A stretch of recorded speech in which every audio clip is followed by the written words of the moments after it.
Ako po ay para kay Miss Reg and kay Angeline. Ayan.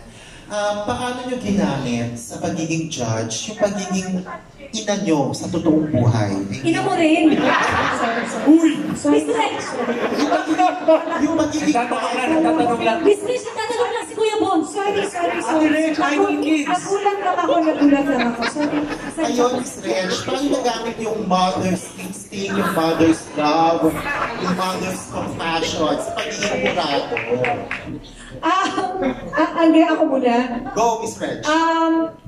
Doing the audition, I realized that kasi lahat tayo ganito kasi I've also experienced this. Hindi nakikinig pala talaga yung mga bata. Hindi pala talaga sila nakikinig. Oo, kaya pala yung nanay natin, yung ang kulit-kulit, alam mo na, sinabi mo na yun sa akin pero naaalala mo pero hindi tayo nakikinig.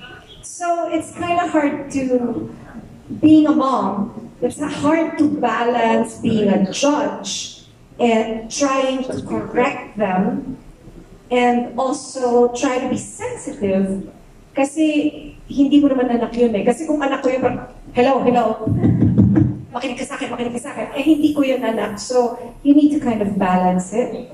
And then, like I said earlier, it's because hindi sila nakikinig. Not because they want to hurt you or anything, it's just that their span of attention is so short. It's so short, but they absorb. So when they hear an information, they don't know what to do with that information. So I feel like they just absorb it and put it somewhere in their brain. Until sabihin mo ulit, then sinabi mo na yun. But the brain would say, I still don't know how to deal with it. Right. So you'll keep it there until such time when they're a little bit grown up. Then, I know, ito na pala yun. Then that's how they learn.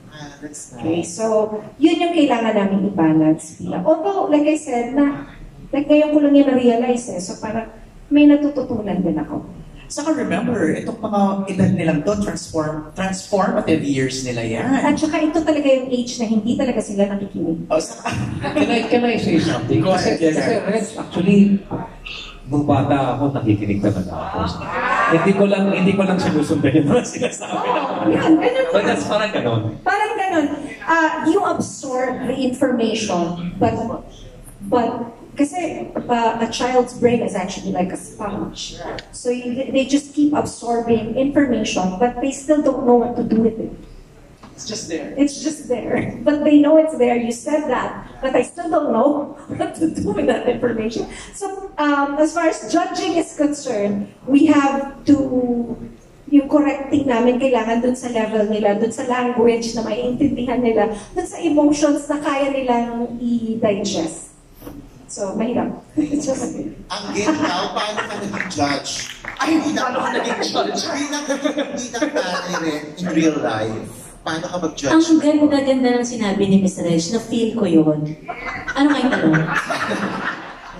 Paano mo ginagamit yung pagiging mother mo in real life sa pagiging judge dito sa Idol Kids Philippines? Sa pagiging judge sa Idol Kids Philippines, alam niyo, sa totoo lang, kahit before po, medyo nagdadalawang isip ako na tumanggap ng trabaho na ganito. Kasi dahil nanggaling ako ng mga singing contest, parang hindi ko kayang magsabi ng no sa mga contestants, lalo ngayon ng mga bata. At syempre, may dalawang anak na rin po ako. Grabe yung preparation na ginawa ko dito. On my own para sa sarili ko kasi medyo maano yung puso kung pag may umiiyak na bata at matanda. So bilang nanay, nahihirapan ako na mag-no, pero dahil sa mga napagdaanan ko before, ang dami ko rin no na natanggap noon. At lahat ng no na yon,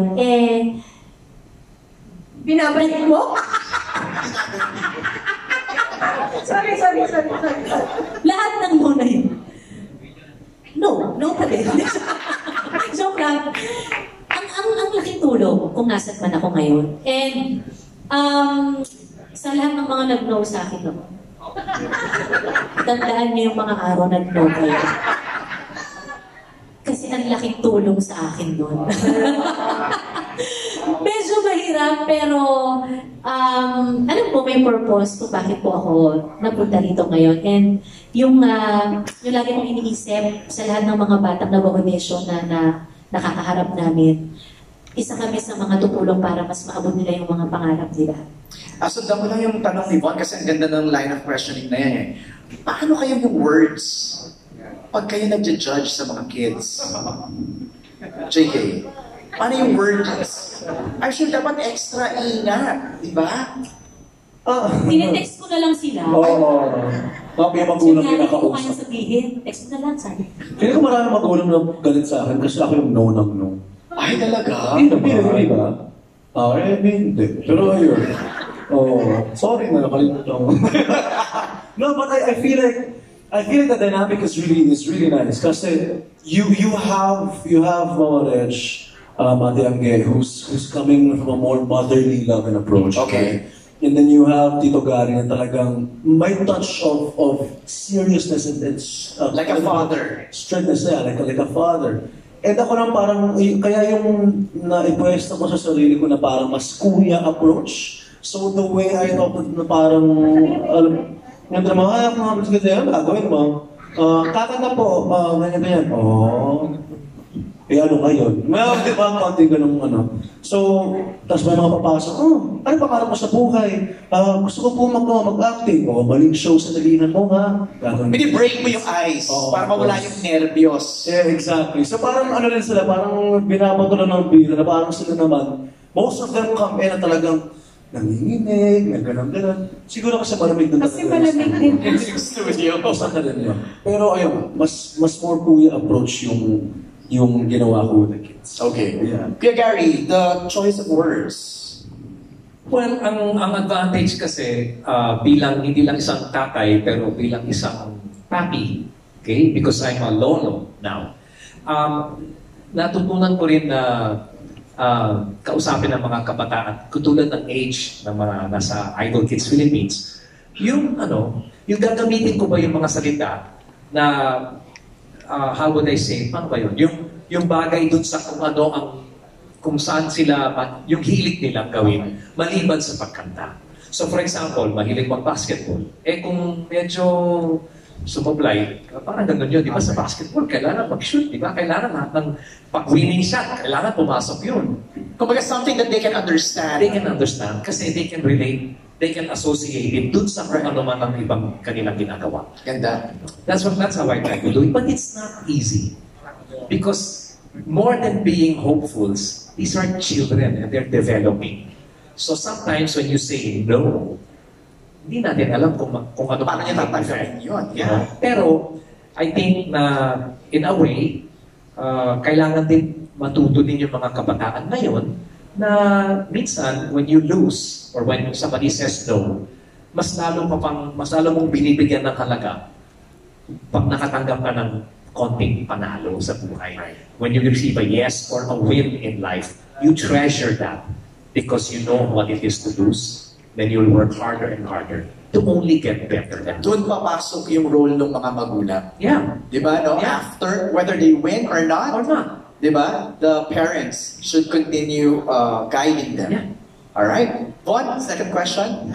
Second question pa lang yun. Grabe, no? Siksik na. Susundin ko na yung sinabi ni Sir Gary. Kunin ko na doon. Sir Gary, being a judge dun sa previous season din ng Idol Philippines, ng mga adult, gaano ka-challenging on your part ngayon to judge Idol Kids Philippines? Ano may mga, ginawa kayong preparations, adjustment, kasi mga bata.